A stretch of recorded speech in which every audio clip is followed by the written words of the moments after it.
আসসালামু আলাইকুম, সবাই কেমন আছেন? সবাইকে জুম্মা মোবারক। আলহামদুলিল্লাহ, আমিও ভালো আছি।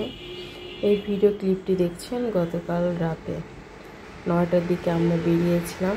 তো সেখানে যে জুতা দেখছিলাম, যেহেতু শীত পড়ে গেছে আর আমার আগের জুতোগুলো নষ্ট হয়ে গেছে, তো আমি একটা একটা করে কিডস পরে দেখছিলাম যে কোনটা আমার পায়ে মানায়।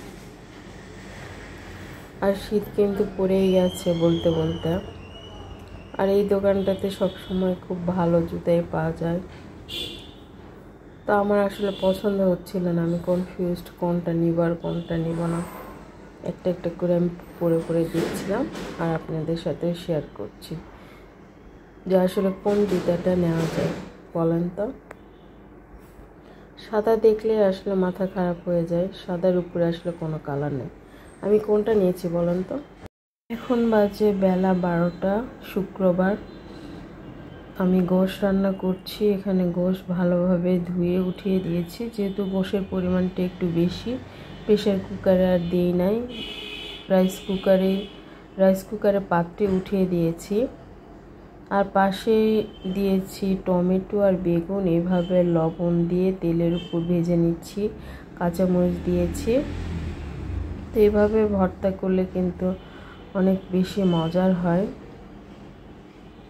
তো আমার বাসায় যে আমাকে কাজে সাহায্য করে সে আপুটা আজ আসে নাই, প্রায় সময় সে আসে না। মাসের মধ্যে 4-5 দিন তো ছুটি নিয়েই থাকে, সেটাও বিনা নোটিশে, কখনো ফোন করে জানায় না। এদের দায়িত্ব কর্তব্য একেবারে বললেই নেই। তো বেতনও কাটা হয় না, কি আর করার, বাধ্য হয় ওরা যা বলে সেটাই শুনে নিয়ে রেখে দিতে হয়। কারণ এখন কাজের বুয়া তেমন পাওয়া যায় না। আর কাজের বুয়া ছাড়া চলা যাবে না এটা ভুল কথা, অবশ্যই চলা যাবে, কিন্তু আমার বাসায় বিড়াল থাকে অনেকগুলো, সেগুলোকে টেক কেয়ার করতে হয়।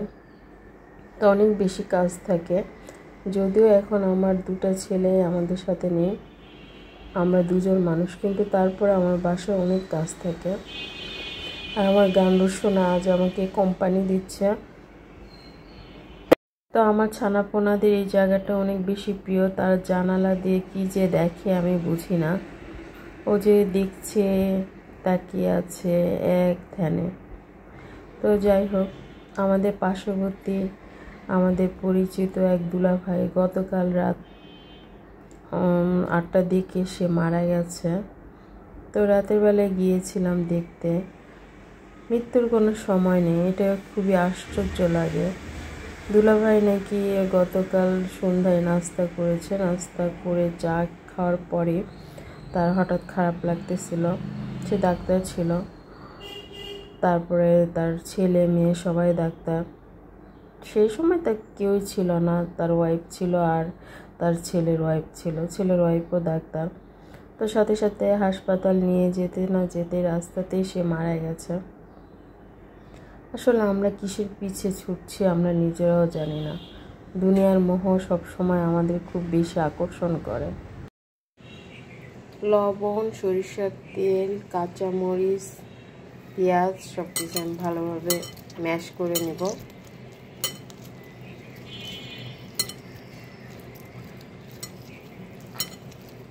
খুবই ইজি, তবে এভাবে ভেজে বেগুন আর টমেটো ভর্তা করলে অনেক মজার হয়।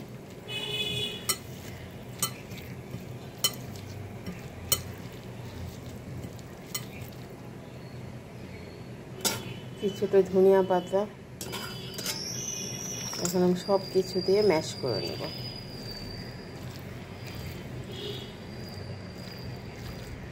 গরম, অনেক গরম।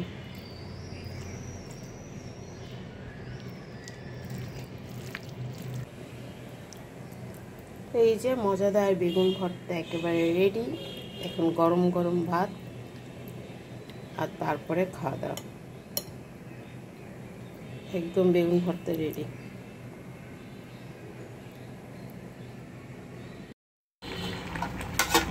তো গোশটা আমি ভালোভাবে কষিয়ে নিব, মানে কষানোর উপরেই যেন আমার গোশ 90% সিদ্ধ হয়ে যায়, সেভাবে আমি কষাবো। তারপরে ঝোল দিয়ে দেবো, একটু সময় লাগবে। অলরেডি 1:15 মতো বেজে গেছে। আর আমার ছানা পোনাদেরও খাবার দিয়ে দিয়েছি, ভাতও হয়ে গেছে, বেগুন ভর্তাও হয়ে গেছে। আমি গোশটা রান্না করলে ঘর ঝাড়ু দিয়ে গোসল করব। জেরি সোনার কাজই হচ্ছে আমার পায়ের উপর হাত দিয়ে সে এখন ঘুমু করবে জেরি সোনা তুমি। আর এই যে গান্ডুসও এখানে বসে আছে।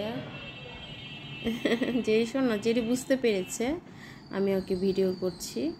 ও অনেক বেশি চালাক, ও আমার সংস্পর্শ ছাড়া ঘুমাতেই পারে না। সো মাচ লাভ করি বেবি তোমাকে। আজকের ভিডিও কোনো অংশ যদি আপনাদের ভালো লেগে থাকে প্লিজ লাইক, কমেন্ট, শেয়ার করতে ভুলবেন না। বেশি ভালো লাগলে আমার চ্যানেলটি সাবস্ক্রাইব করে আমার পাশে থাকবেন। পাশে থাকা বেল আইকনটি অল অপশনে প্রেস করে দিবেন, তাহলে নিত্য নতুন যে ব্লগগুলো আপনাদের সাথে শেয়ার করি সেগুলো নোটিফিকেশান আপনাদের কাছে পৌঁছে যাবে। আল্লাহ হাফিজ বলে দাও জেরি, আল্লাহ হাফিজ বলো। আল্লাহ হাফিজ। ও কামড় দিচ্ছ কেন তুমি? আমাকে কামড় দিচ্ছ কেন? ও কেমন দুষ্টামি করছে দেখেন, ও আমাকে কামড়ে দিচ্ছে। ও জানে যে জোরে কামড় দিলে ব্যথা পাবে ওর মালিক, এই জন্য ধীরে ধীরে কামড় দেয়। ওই আমার সোনা বাচ্চা, ও এখন ঘুমো দিবে। আল্লাহ হাফেজ, আসসালামু আলাইকুম।